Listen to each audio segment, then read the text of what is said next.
Hi viewers, good morning. Welcome to our channel పునర్వికవోల్. ఇవాళ మీకు నేను స్పైసీ అండ్ హెల్తీగా ఉండే అల్లం పచ్చడి ఎలా ప్రిపేర్ చేయాలో చూపిస్తున్నానండి. ఈ రెయినీ సీజన్లో మనం అల్లం తీసుకోవడం వల్ల జలుబు దగ్గు సమస్యల నుంచి బయటపడవచ్చు. అండ్ జీర్ణక్రియ కూడా చాలా బాగా ఉంటుందండి.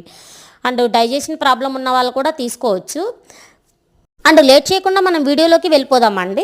సో నేను ఒక 100 గ్రామ్స్ అల్లం తీసుకున్నానండి. క్లీన్గా వాష్ చేసాను. చిన్న చిన్న పీసెస్గా కట్ చేసి పక్కకు పెట్టుకోవాలండి. కొంచెం చింతపండు తీసుకొని నానబెట్టుకొని అది కూడా పక్కకు పెట్టుకోవాలండి. అండ్ ఒక కడాయి పెట్టుకున్నాను. ఈ కడాయిలో ఆయిల్ వేసుకొని ధనియాలు, జీలకర్ర అండ్ పచ్చెనపప్పు, మినపప్పు అండ్ మిర్చి ఒక 15 తీసుకున్నానండి. ఇవన్నీ డీప్ ఫ్రై చేయాలి. కొంచెం రెడ్డిష్గా అయ్యాక మనకు అల్లం కూడా వేసేయాలండి. ఈ అల్లంలోనే మనకి ఏంటంటే చిన్న వెల్లుల్లి కూడా వేయాలి, డీప్ ఫ్రై చేయాలి. సో మా తర్వాత ఇవన్నీ కూడా మిక్సీ పట్టేయాలండి చల్లారాక. అండ్ కొంచెం బెల్లం వేసానండి, ఎక్కువైతే వేయలేదు. దించాక పోపు వేసేసుకోవడమే అండి. వీడియో కనుక నచ్చినట్లయితే సబ్స్క్రైబ్ చేయండి.